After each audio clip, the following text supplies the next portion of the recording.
তাকলিদ করা কি শিরক নাকি জায়েজ? তাকলিদের ধরনের উপর নির্ভর করবে। ইহুদিরা যে তাকলিদ করে সেটা শিরক। ইহুদিদের মধ্যে একটাই শিরক আছে, বা অনেকগুলো শিরক আছে, তার মধ্যে বড় শিরক তাকলিদ। ইহুদিদের মধ্যে মূর্তির শিরক নাই। কোনো সিনাগগে গিয়ে আপনি মূর্তি পাবেন না। ইহুদিরা কোনো বিমূর্ত চিত্র তথা আঁকিয়ে চিত্রের ইবাদত করে না, বরং অদৃশ্য সত্তা আল্লাহর ইবাদত করে। তো ইহুদিদের মধ্যে শিরক কি? তাকলিদের শিরক।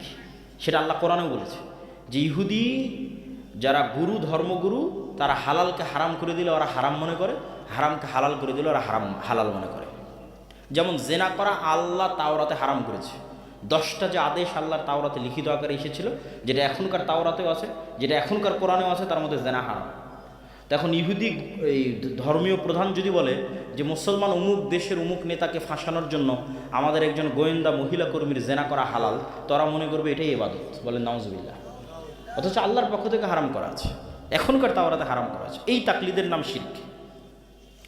আর যদি দলিল ভিত্তিক আমি একজন আলেমের অনুসরণ করছি বা একটা প্রতিষ্ঠানের কথা অনুসরণ করছি দলিল সহ, সরাসরি আমার যতক্ষণ জ্ঞান আছে হালালকে হারাম মনে করা, হারামকে হালাল মনে করার এই ক্ষমতা আমি তাকে দেইনি, ততক্ষণ কোনো সমস্যা নেই। সেটাকে আসলে তাকলিদ বলে না, ওইটাকে আলেম ওলামারা ইত্তেবা বলেছে।